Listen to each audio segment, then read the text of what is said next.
Assalamualaikum warahmatullahi wabarakatuh. Alhamdulillah, kita panjatkan puja dan puji syukur kita kehadirat Allah Subhanahu wa taala sampai pada pagi hari ini di tanggal 22 November tahun 2023 ya, kita masih bisa bertemu kembali di podcast Lukman Effendi. Alhamdulillah, kita juga masih diberikan nikmat iman, nikmat Islam, nikmat sehat, ya, sehat fisik, mental, sosial, dan spiritual. Saudara-saudaraku, hari ini di tanggal 22 November ini bertepatan dengan satu hari yang diperingati oleh Kementerian Perhubungan, ya, Kementerian Perhubungan Republik Indonesia, yaitu apa yang disebut sebagai Hari Perhubungan Darat Nasional. Tentu ini diupayakan dalam rangka mendorong kualitas transportasi umum darat untuk mendukung mobilitas masyarakat kita yang tentu saja makin terus meningkat gitu ya. Dan seperti transportasi darat ya, termasuk di dalamnya adalah para pejalan kaki ya. Nah, melalui peringatan Hari Perhubungan Darat ini juga dimaksudkan untuk meningkatkan kesadaran dan kepedulian terhadap pentingnya sistem perhubungan darat dalam kehidupan sehari-hari ya. Perayaan ini diadakan untuk memberikan apresiasi terhadap peran sistem perhubungan darat dalam mendukung pertumbuhan ekonomi dan mobilitas masyarakat. Nah, apa sebenarnya latar belakang sejarah diperingatinya ini? Jadi dihimpun dari catatan redaksi di Detikcom ya. Sejarahnya berawal dari ketetapan pemerintah di tahun 1971 ya. Jadi kala itu pemerintah menetapkan peringatan Hari Perhubungan Darat Nasional dengan membawa misi pembangunan transportasi lintas darat menjadi akses pilihan utama. Nah, apa yang dimaksud dengan transportasi lintas darat sendiri meliputi angkutan umum, kereta api, jalan raya, hingga jalur pedestrian atau jalur pejalan kaki.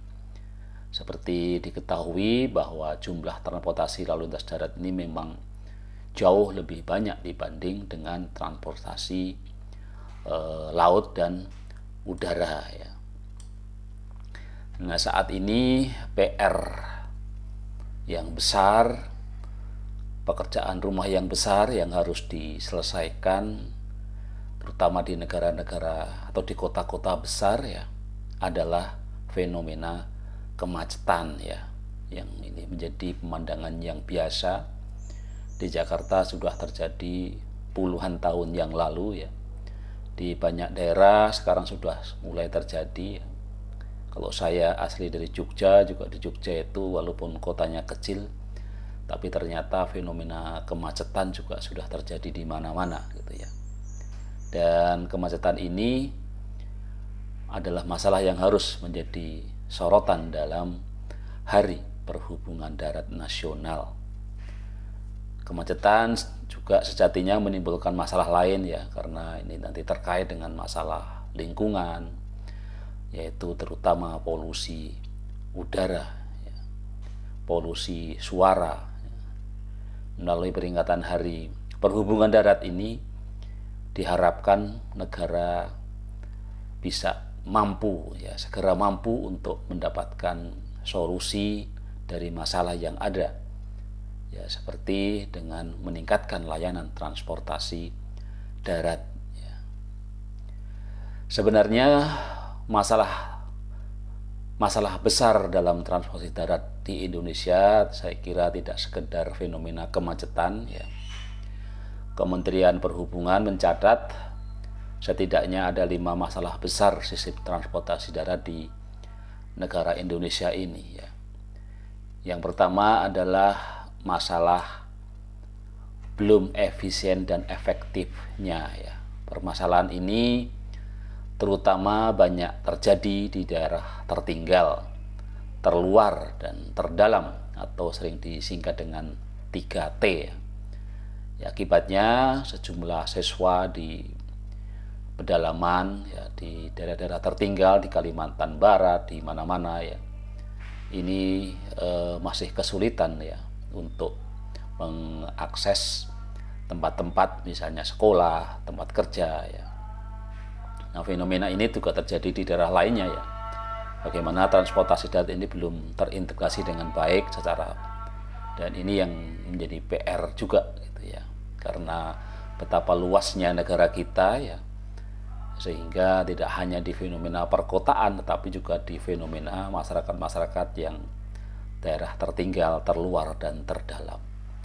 Kemudian masalah besar yang kedua adalah egoisme pengemudi yang kerap terjadi di jalan raya ya.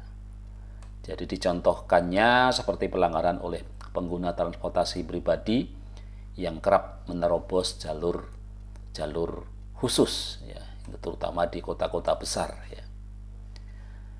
Kemudian masalah yang ketiga yang merupakan masalah besar adalah mengabaikan aspek keselamatan yang berpotensi mengakibatkan kecelakaan lalu lintas. Ya. Berdasarkan data dari WHO ya atau Badan Kesehatan Dunia, pada tahun 2019 saja Indonesia ini sudah menduduki peringkat ke-8 di Asia Tenggara dengan tingkat kematian akibat kecelakaan lalu lintas mencapai 12,2% ya, dari 100.000 populasi. Kemudian masalah besar yang keempat adalah angkutan massal yang belum merata ya, yang mana ini permasalahan ini kerap terjadi di wilayah kepulauan.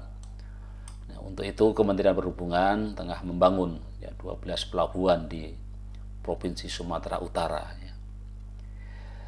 Kemudian masalah terakhir, masalah kelima, masalah besar kelima ya, adalah tingginya penggunaan kendaraan pribadi. Ya, tentu saja ini berhubungan dengan masalah yang keempat tadi ya.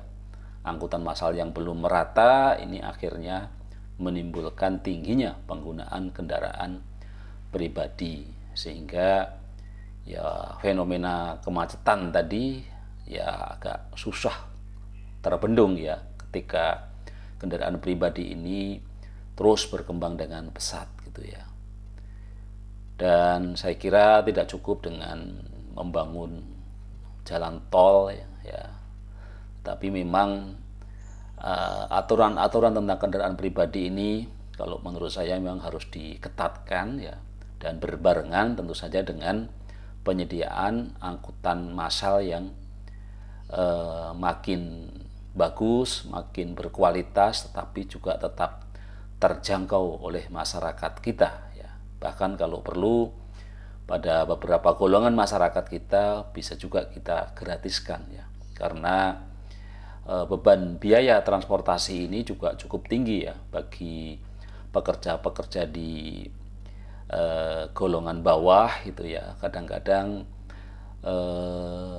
gaji dari pekerjanya itu bisa separuh dari gajinya itu habis hanya untuk transportasi. Jadi hal seperti ini saya kira kalau bisa diatur sedemikian rupa ya oleh para pemimpin kita ya, ini saya kira itu sesuatu yang bisa diatur dan bisa di-manage gitu ya. Jadi itu tadi 5 masalah besar yang masih kita hadapi di tahun 2023 ini ya. Selamat Hari Transportasi Darat Nasional ya. Semoga perbaikan-perbaikan ke depan ini untuk perbaikan, untuk sebesar-besarnya keadilan rakyat, kemakmuran rakyat, ya, bukan untuk mereka yang golongan menengah ke atas, tetapi golongan menengah ke bawah yang selalu manis diucapkan di saat pemilihan legislatif maupun pemilihan pilpres, ya. Tetapi dalam kenyataannya, ya, selalu saja masyarakat paling bawah inilah yang terus saja perhatiannya kurang, ya, baik termasuk dalam transportasi darat ini. Ya, mudah-mudahan janji-janji manis dari para calon pemimpin kita ini mendapat ridho Allah gitu ya, sehingga pada akhirnya transportasi darat ini bisa untuk betul-betul meningkatkan mobilitas masyarakat secara merata dan berkeadilan. Demikian kita akhiri. Tetap sehat, tetap semangat, sehat fisik, mental, sosial, dan spiritual. Wassalamualaikum warahmatullahi wabarakatuh.